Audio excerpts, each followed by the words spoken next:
مولاي صل وسلم دائما أبدا على حبيبك خير الخلق كلهم مولاي صل وسلم دائما أبدا على حبيبك خير الخلق كلهم. السلام عليكم ورحمة الله وبركاته.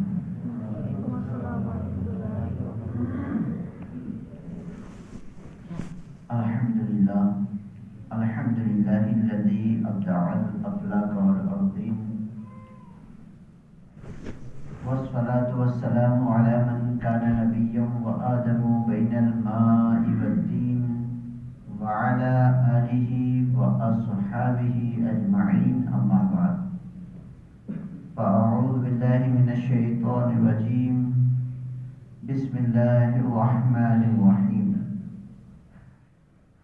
قال الله تعالى في القرآن المجيد والفرقان الحميد: قل للمؤمنين يغضوا من أبصارهم. صدق الله المولانا العظيم، وصدق رسوله النبي الأمين الكريم، ونحن على ذلك لمن الشاهدين والشاكرين، والحمد لله رب العالمين. محترم سامعین کرام، خطبہ مسنونہ میں دلوں کو پاکیزہ کرنے والی اور قلب و اذہان میں نور خدا کو پیدا کرنے والی آیہ مبارکہ میں نے آپ کے سامنے پیش کی. اس کے تعلق سے کچھ عرض و گزار سے قبل آئیے ہم اور آپ مل کر آقا کائنات فخر موجودات حضور تاجدار مدینہ صلی اللہ تعالی علیہ وسلم کی بارگاہ بکس پناہ میں درود شریف کا نذرانہ پیش کرے. اللہم صلی علی سیدنا مولانا محمد مبارک وسلم. صلاۃ و سلام علیک یا رسول اللہ صلی اللہ تعالی علیہ وسلم. محترم سامعین کرام، الحمدللہ ہم نے رزق حلال اور حرام کے تعلق سے کافی باتیں سماعت کی. پھر والدین کے عزت و احترام اور ان کی تعظیم و توقیر کے تعلق سے گزشتہ جمعہ ہمیں کافی ساری باتیں اللہ اور اس کے رسول کے فرمان کی روشنی میں جاننے کو ملی، اور ہمیں یہ بھی پتہ چلا کہ یقیناً یہ والدین کے تعلق سے جو فرمایا گیا وہ والدین کی تعظیم ہمارے رزق میں بڑھوتری کی علامت بھی ہے اور بڑھوتری کا ذریعہ بھی ہے. یہ ساری باتیں ہمیں معلوم ہوئی. ان ساری چیزوں کا تعلق جو ہے وہ اعمال سے ہے، رزق کا تعلق اعمال سے ہے، والدین کی تعظیم کا تعلق اعمال سے ہے. تو اسی اصلاح عمل کی باتوں کو رکھتے ہوئے میں نے آج کا جو ٹاپک چنا ہے، آج کا جو موضوع چنا ہے، وہ بھی یہی ہے اصلاح عمل میں کہ اپنی نگاہوں کو بد نگاہی سے محفوظ رکھنا، اپنی نگاہوں کی حفاظت کرنا. یہ آج میری اس تقریر اور اس بیان کا موضوع ہے. اللہ تبارک و تعالیٰ نے بے شمار آیہ مبارکہ بد نگاہی کے تعلق سے قرآن مقدس میں ارشاد فرمائی ہے. اسی طریقے سے کئی احادیث نبویہ بھی صحاح ستہ اور دیگر حدیثوں کی کتابوں میں موجود ہے. آج وقت کی گنجائش میں جتنا بھی ہو سکے گا وہ ساری باتیں میں آپ کے سامنے عرض کرنے کی کوشش کروں گا. اللہ تبارک و تعالی ارشاد فرماتا ہے: قل للمؤمنین یغضوا من ابصارہم، کہ اے محبوب آپ فرما دو، یعنی فرمان تو رب کا ہے، لیکن اللہ تبارک و تعالیٰ نبی پاک صلی اللہ علیہ وسلم سے ارشاد فرماتا ہے، اے محبوب آپ فرما دو۔ کیا فرمائیں حضور؟ کیا فرمائیں؟ کس سے فرمائیں؟ کیا کفاروں سے کہنا ہے، مشرکین سے کہنا ہے، مومنین سے کہنا ہے، کس سے کہنا ہے؟ اللہ کے حضور صلی اللہ تعالیٰ علیہ وسلم کو جو حکم دیا جا رہا ہے اللہ کے نبی کو، وہ کن لوگوں کو کیا کہنے کا حکم دیا جا رہا ہے؟ فرمایا للمؤمنین، کہ مومنوں سے فرما دو۔ کیا فرما دو؟ یغضوا من ابصارہم، کہ وہ اپنی نگاہوں کو جھکائے رکھے۔ اللہ کا ارشاد ہے کہ اپنی نگاہوں کو ہمیں جھکانا ہے، اپنی نگاہوں کی پاکیزگی کا ہمیں خیال رکھنا ہے۔ بد نگاہی سے بچنے کی ذمہ داری اللہ تبارک و تعالی ہم مومنوں کو دے رہا ہے کہ مومنوں تم اپنے آپ کو بد نگاہی سے بچاؤ۔ میں میرے نوجوان ساتھیوں سے اور مجلس میں موجود تمام لوگوں سے یہ کہنا چاہتا ہوں کہ آخر اللہ تبارک و تعالیٰ نے نگاہوں کو جھکانے کا حکم کیوں دیا؟ کیا نگاہوں کو جھکانا یعنی نیچے دیکھنا، نگاہوں کو جھکانا یہ بھی کوئی ایسا عمل ہے کہ جس پر ثواب ہو؟ اور اگر نگاہ اٹھائے تو کیا اس پر گناہ ہو؟ یہ کوئی ایسا عمل ہے؟ میرے بزرگوں اور دوستوں، یقیناً یہ ایک ایسا عمل ہے کہ جس سے دوسرے گناہوں کا دروازہ کھلتا ہے۔ یہ ایک بڑا گیٹ ہے کہ اگر اس گیٹ میں داخل ہو گئے تو دوسرے بہت سارے گناہوں کے دروازے آپ کے سامنے موجود ہیں۔ اس گیٹ میں داخل ہوئے تو پھر سارے جو چھوٹے چھوٹے گھر ہیں ان گھروں کے اندر بھی داخل ہونے کا ذریعہ پیدا ہو جاتا ہے۔ یہ ایک بہت بڑا گیٹ ہے، نگاہیں، کیونکہ اگر نگاہ بہکتی ہے تو دل بہکتا ہے، جب نگاہ بہکتی ہے تو دل بہکتا ہے، اور جب دل بہکتا ہے تو پھر انسان کا پورا وجود بہک جاتا ہے۔ پھر انسان کے ہاتھ گناہوں میں مشغول ہوتے ہیں، انسان کے پاؤں گناہوں میں مشغول ہوتے ہیں، انسان کی زبان گناہوں میں مشغول ہوتی ہے۔ یہ کب ہوا؟ جبکہ نگاہ اٹھی، نگاہ کو ہم نے محفوظ نہیں کیا، نگاہوں کو بد نگاہی سے بچایا نہیں، تب یہ ساری باتیں سامنے آئی کہ ہماری نگاہ اٹھی۔ نگاہ اٹھنے کی وجہ سے ہم نے کسی کے حسن کو دیکھا، ہم نے کسی کی خوبصورتی کو دیکھا، اور پھر دل کے اندر گناہ کرنے کا تصور پیدا ہوا۔ پھر جب دل میں گناہ کرنے کا تصور پیدا ہوا تو ہاتھ بھی اس کام میں مشغول ہوا، پاؤں بھی اس کام میں مشغول ہوئے، اور انسان کا وجود مشغول ہوا۔ پتا چلا کہ یہ جو نگاہ نہ اٹھتی تو انسان زنا جیسے بدترین عمل پر نہ پہنچتا۔ اگر نگاہ اس نے نہ اٹھائی ہوتی کسی خوبصورت شے پر تو انسان اس گناہ کے اندر مشغول نہ ہوتا جس نتیجے پر وہ آج پہنچا ہے۔ میرے بزرگوں اور دوستوں، میں آپ سے یہ کہنا چاہتا ہوں کہ اللہ تبارک و تعالیٰ نے جو ارشاد فرمایا کہ ہمیں اپنی نگاہوں کو جھکانا ہے، ہمیں اگر ہمارا نفس دعوت بھی دیتا ہو، ہم کسی شادی بیاہ میں گئے ہوں، ہم راستے میں چل رہے ہوں، ہم بازار میں ہوں، اگر ہمارا نفس ہمیں دعوت دے رہا ہے کہ ارد گرد کافی لڑکیاں ہیں، ارد گرد حسن بچھا ہوا ہے، لہذا چند لمحوں کے لیے دیکھ لے، لیکن ہمیں اپنی نگاہیں ان عورتوں کے شکل و صورت کے اوپر، ان کی خوبصورتی کے اوپر اٹھانی نہیں ہے، کیونکہ اگر اس سے ہم محفوظ ہو گئے تو انشاءاللہ ہم دنیا میں بھی کامیاب ہوں گے اور آخرت میں بھی کامیاب ہوں گے۔ دنیا میں بھی ہمارے لیے کامیابیاں ہیں۔ معزز سامعین کرام، حضرت بایزید بستامی رحمت اللہ تعالی علیہ، جو دلوں کے تزکیہ کرنے والوں کے امام جنہیں کہا جائے تب بھی درست ہے کہ ان کے جو اقوال ہیں، ان کے جو اعمال ہیں، ان کی جو سنتیں ہیں، وہ ہمارے لیے مشعل راہ زندگی گزارنے کا بہترین نمونہ ہے ہمارے لیے۔ امام غزالی کے جو اقوال ہیں وہ ہمارے لیے زندگی گزارنے کے بہترین نمونہ ہے۔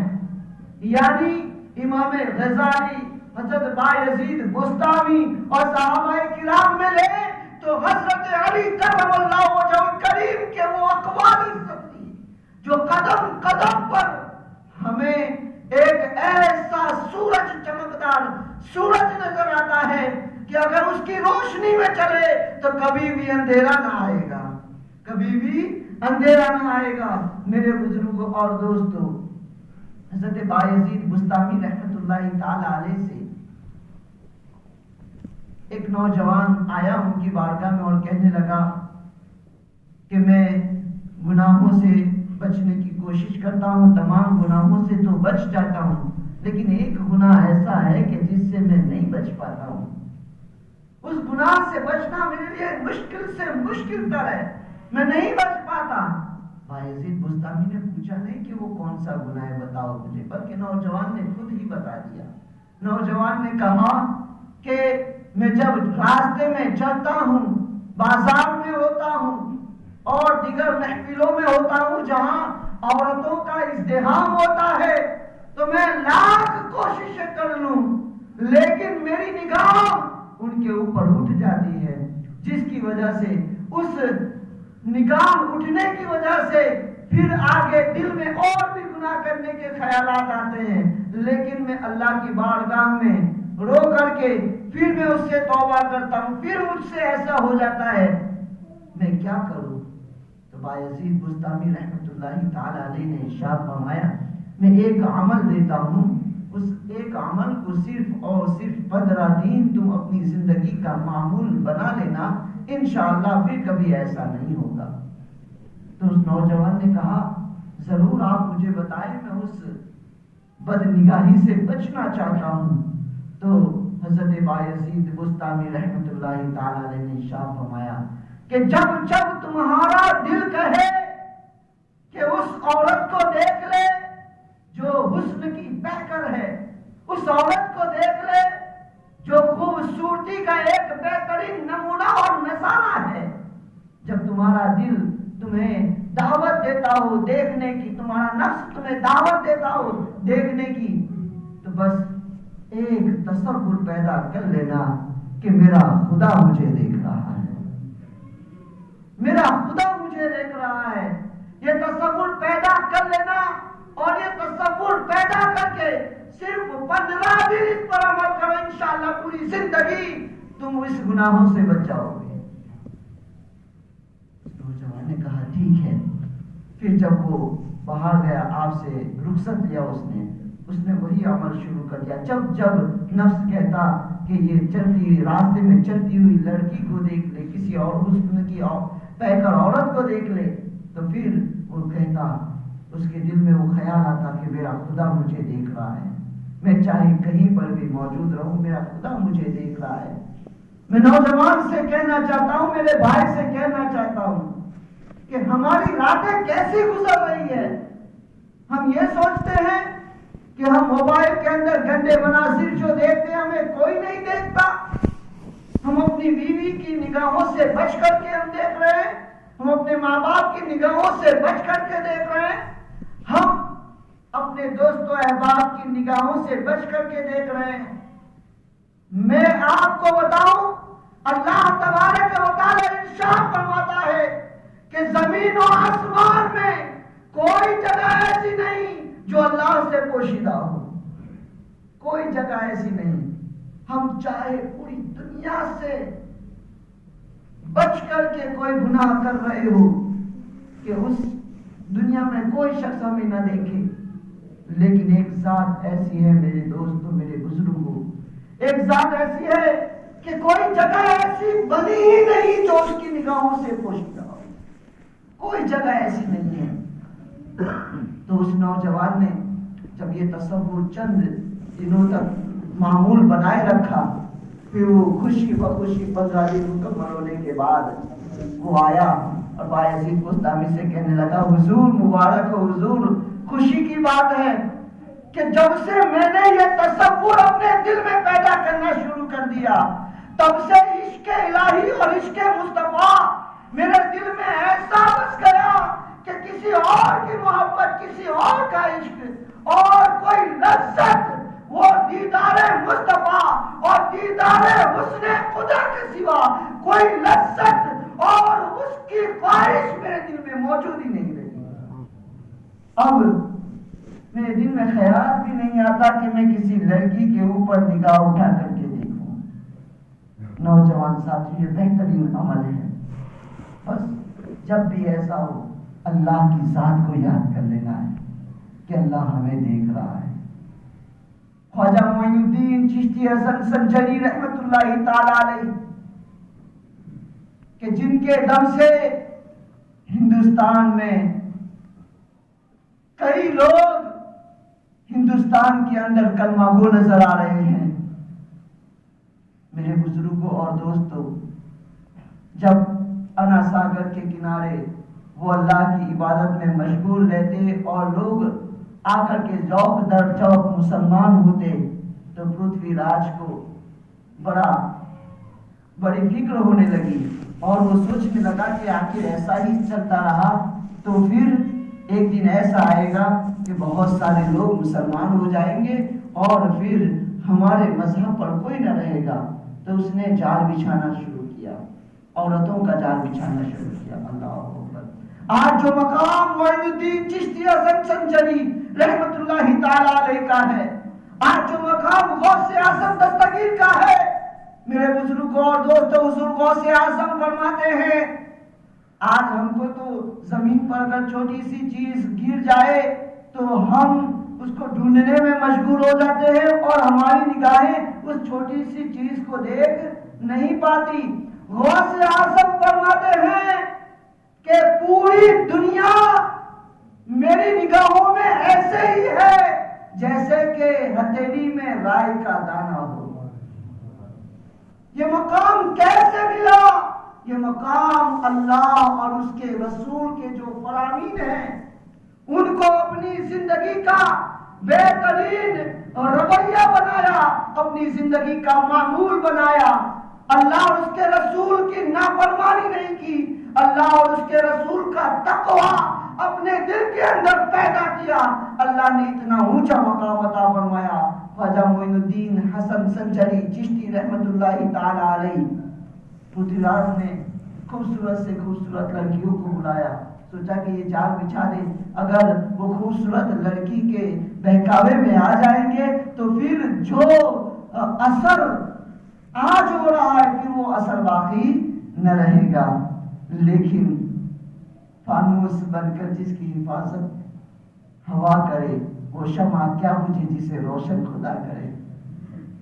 میرے بزرگوں اور دوستوں، خواجہ معین الدین چشتی اجمیری رحمت اللہ تعالی علیہ کے ارد گرد کافی لڑکیاں بھیج دی گئی، لیکن وہ رویہ بھی کام نہ آ سکا۔ انہوں نے نگاہ اٹھا کر کے بھی نہیں دیکھا تو پرتھوی راج اتنا گر گیا کہ اس نے اپنی حسن کی پیکر بچی کو، اپنی خود کی بیٹی کو خواجہ غریب نواز کی بارگاہ میں بھیجا اور کہا بیٹی تمہیں یہ کام کرنا ہے۔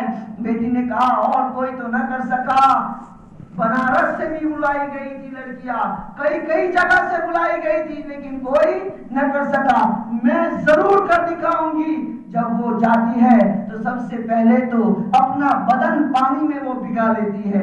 جب ایک لڑکی کا بدن پانی میں بھیگ جائے اب اس کے بعد اس کے حسن میں اور اضافہ ہو جاتا ہے، لہذا اس بھیگے ہوئے بدن کے ساتھ خواجہ معین الدین چشتی اجمیری رحمت اللہ تعالی علیہ کے سامنے آتی ہے۔ کافی وہ اپنے حربے استعمال کرتی ہے لیکن کوئی حربہ کام نہیں آتا ہے۔ پھر وہ تنگ آ کر کے پوچھتی ہے کہ اے فقیر داہر آخر تیری نگاہوں میں کون ہے کہ جس کی وجہ سے ہمارے جیسا حسن بھی تمہیں پھیکا معلوم ہوتا ہے؟ تو خواجہ معین الدین چشتی اجمیری رحمت اللہ علیہ نے فرمایا میری بچی ہماری نگاہوں میں حسن خدا اور حسن مصطفیٰ ہے، حسن خدا اور حسن مصطفیٰ ہے۔ لہذا جب خواجہ غریب نواز نے اسے بچی کہا، بیٹی کہا، تو وہ کہنے لگی کہ آج ہی اور ابھی ہی مجھے اسلام کا کلمہ پڑھا کر کے مسلمان بنا دے۔ یہ کیا بات ہے؟ یہ اللہ اور اس کے رسول صلی اللہ تعالی علیہ وسلم کے فرامین پر عمل تھا۔ لیکن آج ہم کیا سوچتے ہیں کہ ہم تمام قوموں کے اندر بلند نظر آ جائے، جتنی بھی قومیں ہیں ہم سوچتے ہیں، ہم دعا بھی کرتے ہیں کہ ہمیں بلندی نصیب ہو، ہم سب پر غلبہ حاصل کرے، ہم دعا بھی کرتے ہیں، لیکن اس کے باوجود ہم دیکھ رہے ہیں کہ وہ غلبہ میسر نہیں آ رہا ہے اور وہ بلندی میسر نہیں ہو رہی ہے۔ آخر اس کی وجہ کیا ہے وہ میں آپ کو بتاؤں۔ محمد بن قاسم کا نام آپ نے سنا ہوگا۔ محمد بن قاسم وہ عرب سے فاتح بن کر کے ملک ہند پر جب وہ آئے تھے فتح کرنے کے لیے، تو اس وقت وہ ان کے دل کے اندر ایک فکر آئی تھی کہ ہم عرب سے عجم میں آ رہے ہیں، ملک ہند کو فتح کرنے کے لیے آئے ہیں، لیکن یہاں کی فوج کیسی ہے؟ جو راجہ داہر تھا اس وقت، یہاں کا راجہ داہر تھا، یہاں کی فوج کیسی ہے؟ اور پھر کوئی مسئلہ ہوا تو یہاں سے دوسری جگہ جانے کے راستے بھی ہماری فوج والوں کو تو معلوم نہیں ہے۔ یعنی محمد بن قاسم فکر مند تھے اپنی فوج کے تعلق سے، کیونکہ جب بھی کسی جگہ فتح حاصل کرنے کے لیے جایا جاتا ہے تو وہاں کے راستے معلوم ہونا اور وہاں کا حال چال معلوم ہونا ایک جنگجو کو بہت ہی ضروری ہوتا ہے، تاکہ وقت پر مناسب حربہ استعمال کر کے مناسب فتح حاصل کی جائے اور مناسب راستوں کو اختیار کیا جائے میرے بزرگوں اور دوستوں۔ لیکن محمد بن قاسم رحمت اللہ تعالی علیہ ایک بزرگ سے ملتے ہیں جو عمر رسیدہ تھے، بزرگ سے ملتے ہیں کہ اور جب فکر مند دیکھا محمد بن قاسم کو تو بزرگ نے کہا کہ تمہارے چہرے پر ٹینشن زیادہ نظر آ رہا ہے، تم بہت فکر مند ہو۔ تو محمد بن قاسم نے کہا ہاں میں فکر مند ہوں، کیونکہ میں نہ راجہ داہر کی شخصیت کو جانتا ہوں اور نہ ہی اس کی طاقت کو جانتا ہوں، اور ملک ہند کے راستے ہمارے لیے پیچیدہ ہے، ہم ان راستوں کو بھی نہیں جانتے۔ یہ ساری باتیں ان ساری باتوں کی فکر مجھے ستا رہی ہے۔ لیکن پھر ایک دو دن کے بعد، چند دن کے بعد پھر کیا ہے کہ بزرگ نے حضرت محمد بن قاسم رحمت اللہ تعالی علیہ کے چہرے پر حشاشت اور بشاشت دیکھی، خوشی کے اظہار دیکھے۔ کہا اس بزرگ نے کہ وہ ٹینشن اور فکر جو پہلے مجھے نظر آ رہی تھی آج تمہارے اوپر موجود نہیں ہے، وجہ کیا ہے؟ وجہ یہ ہے، محمد بن قاسم نے کہا مجھے فتح حاصل کرنے سے کوئی نہیں روک سکتا، کیونکہ میں نے جان لیا ہے کہ راجہ داہر وہ ہے کہ جس کی بد نگاہی سے اور بد عملی سے اس کی چچا کی لڑکیاں بھی محفوظ نہیں ہے، اس کی خالہ کی لڑکیاں بھی محفوظ نہیں ہے، اس کے ماموں کی لڑکیاں بھی محفوظ نہیں ہے، گویا کہ اس کے خاندان کی لڑکیاں اس کی بد نگاہی اور بد عملی سے محفوظ نہیں ہے۔ جو شخص کردار کا اتنا گرا ہوا ہو کبھی وہ کامیاب نہیں ہو سکتا ہے، کبھی وہ فتح یاب نہیں ہو سکتا۔ لہذا مجھے معلوم ہے کہ ایسے بد کردار شخص پر فتح اور غلبہ ضرور ہمارے نصیب میں لکھا ہے۔ تو پتہ چلا کہ جو ایسی بد کرداری میں مشغول ہوتا ہے اسے کبھی فتح نصیب نہیں ہوتی ہے۔ آج ہم بلندی حاصل کرنا چاہتے ہیں، ہماری نگاہوں کی طرف ہم نے غور کیا ہے کہ ہمارے خاندان کی لڑکیاں بھی ہماری نگاہوں سے محفوظ ہے کہ نہیں ہے، ہماری مسلمان بہنیں ہماری نگاہوں سے محفوظ ہے کہ نہیں ہے۔ کبھی غور و فکر کیا ہے میرے بزرگوں اور دوستوں؟ ہمیں اس بات کی طرف غور و فکر کرنا ہے، کیونکہ جب بیت المقدس فتح کیا گیا، جب بیت المقدس فتح کرنے کے بعد جب فتح کرنے کے لیے جا رہے تھے تو اس وقت جب شہر میں جب جب مسلمانوں کی فوج داخل ہو رہی تھی تو یہودیوں نے کیا کیا تھا؟ یہودیوں نے جو بازار کی دکانیں تھی وہاں دکانوں پر خوبصورت سے خوبصورت لڑکیوں کو اچھے انداز میں باریک سے باریک کپڑے پہنا کر کے بٹھایا تھا، اور ان کی فکر یہ تھی، وہ یہ سوچ رہے تھے کہ اگر یہ قوم ان میں مشغول ہو جائے گی تو بیت المقدس کبھی ان کے ہاتھ میں نہ جائے گا۔ جب ان میں مشغول ہو گئی تو بیت المقدس پر وہ فتح نہیں کر پائیں گے، وہ بیت المقدس کو اپنے قبضے میں نہیں لے پائیں گے۔ لیکن جب یہ ساری سچویشن کے تعلق سے مسلمانوں کے امیر کو بتایا گیا، جو لشکر کے امیر تھے، انہیں بتایا گیا کہ اندر شہر میں ایسی سچویشن ہے، تو پھر وہی آیہ مبارکہ جو خطبہ مسنونہ میں نے آج آپ کے سامنے پیش کی ہے، وہ امیر نے بلند لہجے میں سب کو رو کر کے کہا، کل اللہ ارشاد فرماتا ہے، کل للمؤمنین یغضوا من ابصارہم، کہ اللہ ارشاد فرماتا ہے کہ محبوب آپ مومنوں سے فرما دے کہ اپنی نگاہیں نیچی رکھے۔ یعنی اے مسلمانوں، وہ امیر کہتے ہیں، اے مسلمانوں، اللہ کا حکم ہے کہ ہم اپنی نگاہوں کو نیچا رکھے، ہم اپنی نگاہوں کو جھکائے رکھے۔ اللہ کا حکم ہے، اللہ کی نافرمانی یہ ہمارا عمل نہیں ہو سکتا۔ لہذا جب یہ امر سنا، یہ حکم سنا، تو وہ سالار تھے، وہ اللہ کے برگزیدہ بندے تھے، وہ ایسے جنگجو اور بہادر تھے کہ اللہ اکبر، جب ان کا گزر اس بازار سے ہوا جہاں بے شمار لڑکیاں سج دھج کر کے کپڑے پہننے کے باوجود ننگی سی معلوم ہوتی تھی، ایسی جگہ سے جب وہ گزرتے ہیں، مسلمانوں کا پورا لشکر، کوئی ایک نوجوان بھی نہیں، پورا لشکر اپنی نگاہوں کو نیچا رکھ کر کے وہ بیت المقدس کی طرف جا رہے ہیں۔ جب وہ آگے بڑھ گئے، آخر میں ایک نوجوان جو اور بھی گھوڑے کے اوپر تھا، اس نوجوان کا جب گزر ہونے لگا تو لڑکی جو بیٹھی ہوئی تھی اس نے کچھ زور سے کہا کہ آخر ان کی نگاہوں میں کون ہے اور ان کی نگاہیں کیسی ہے جو ہم پر نہیں اٹھ رہی ہے؟ تو کہا کہ ہماری نگاہوں میں ہمارے رب کا فرمان ہے، ہماری نگاہوں میں ہمارے رب کا فرمان ہے۔ اس کی طرف دیکھا بھی نہیں اور کہا کہ ہماری نگاہوں میں ہمارے رب کا فرمان ہے، ہمارا رب ہمیں حکم دیتا ہے کہ ہم اپنی نگاہوں کو نیچا رکھیں، لہذا ہم اپنے رب کی حکم عدولی نہیں کر سکتے۔ تو وہ قوم تھی کہ جب انہوں نے اپنا یہ عمل بنایا تو پھر انہیں بیت المقدس کی فتح بھی نصیب ہوئی۔ ایک آخری بات میں آپ کے سامنے عرض کر دوں، پھر میں اپنے بیان کو اختتام کی طرف لے جاؤں۔ میرے بزرگوں اور دوستوں، وہ تصور ہمیں پیدا کرنا ہوگا۔ میرے نوجوان ساتھیوں، یقیناً کوئی ایسی رات نہیں ہے کہ جو ہمارے گناہوں کے دفتر کو نہ بھرتی ہو، کیونکہ اتنے سارے گناہوں کے ذرائع موجود ہو گئے ہمارے ہاتھوں میں، ہماری جیبوں میں اتنے گناہوں کے ذرائع ہیں کہ ہماری کوئی رات ایسی نہیں گزرتی کہ جس میں ہم نیکیاں کریں۔ نیکیاں تو بات کی دور کی بات ہے یہ تو، لیکن نیکیوں کے سوا نیکیاں تو نہیں کر رہے ہیں، لیکن اس کے سوا ہم گناہوں میں مشغول ہوتے جا رہے ہیں۔ میرے نوجوان ساتھیوں، ہم اپنی راتوں کو پاکیزہ کر لیں، انشاءاللہ قبر کی وہ رات تمہاری منور ہو جائے گی۔ اللہ کے رسول صلی اللہ علیہ وسلم ارشاد فرماتے ہیں کہ رزق حلال یہ دل میں روشنی پیدا کرتا ہے، اور بد نگاہی سے حفاظت، اپنی نگاہوں کی حفاظت کرنا یہ عبادت میں چاشنی پیدا کرتا ہے۔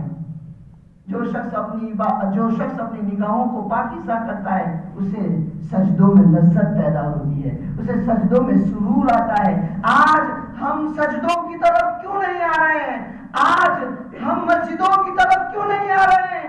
اللہ کے رسول ارشاد فرماتے ہیں کہ جو شخص بد نگاہی یعنی کہ اپنی نگاہ کی حفاظت نہیں کرتا، اللہ اسے اپنے دربار سے دور کر دیتا ہے، اللہ اسے اپنے دربار سے دور کر دیتا ہے۔ تو آج نمازوں کی طرف نہ آنے کی وجہ ایک یہ بھی ہے کہ آج ہم نے اپنی نگاہوں کو محفوظ نہیں رکھا ہے۔ معزز سامعین کرام، اللہ کے رسول صلی اللہ تعالیٰ علیہ وسلم کی بارگاہ میں ایک صحابی حاضر ہوئے، آخری حدیث پاک سناؤں۔ ایک صحابی حاضر ہوئے، عرض کی یا رسول اللہ میں بہت بڑا گنہگار ہوں، کیا میں اگر گناہوں سے توبہ کر لوں تو اللہ میرے گناہوں کو معاف فرما دے گا؟ تو اللہ کے رسول صلی اللہ علیہ وسلم نے ارشاد فرمایا ضرور اللہ تبارک و تعالیٰ تمہارے گناہوں کو معاف فرمائے۔ اور یقین ہے، بالکل یقین ہے، کیونکہ اللہ کے نبی کی اور ایک حدیث ہے کہ سمندر کے جھاگ کے برابر تو نے گناہ ہو اللہ تبارک و تعالیٰ معاف فرما دے گا۔ لیکن توبہ میں سچائی ہونی چاہیے، توبہ میں سچائی ہونی چاہیے، آگے گناہ نہ کرنے کا ایک عہد اپنے دل میں ہونا چاہیے، تب وہ توبہ ہماری قبول ہوتی ہے۔ تو معزز سامعین کرام، صحابی رسول نے پوچھا کہ اللہ معاف فرما دے گا؟ اللہ کے رسول نے ارشاد فرمایا ہاں اللہ معاف فرما دے گا۔ تو وہ خوش ہو کر کے پھر وہ جانے لگے۔ پھر صحابی رسول بھی تھوڑی ہی دور گزرے کہ پھر واپس آئے اور عرض کی یا رسول اللہ جو میں نے اب تک گناہ کیے کیا میرے خدا نے اسے دیکھا ہے؟ کیا میرے خدا نے اسے دیکھا ہے؟ تو اللہ کے رسول ارشاد فرماتے ہیں ہاں ضرور تمہارے گناہ اللہ نے دیکھے ہیں۔ تو ایک ایسی کپکپی اور ایک ایسی خشیت دل میں پیدا ہوتی ہے کہ وہ بلند آواز سے چلاتے ہیں، آنکھوں سے آنسو جاری ہوتے ہیں اور استغفار کرتے ہوئے ان کی روح ان کے بدن سے جدا ہو جاتی ہے۔ اللہ اکبر۔ تو ایک ایسا تصور تھا، خدا کی خشیت ایسی تھی۔ تو آج وہ خشیت کا سمندر میرے اور آپ کے دل میں تو نہیں آ سکتا ہے، لیکن اس سمندر کے چند قطرات تو کم از کم میں اور آپ اپنے دل کے اندر جمع کرنے کی کوشش کریں۔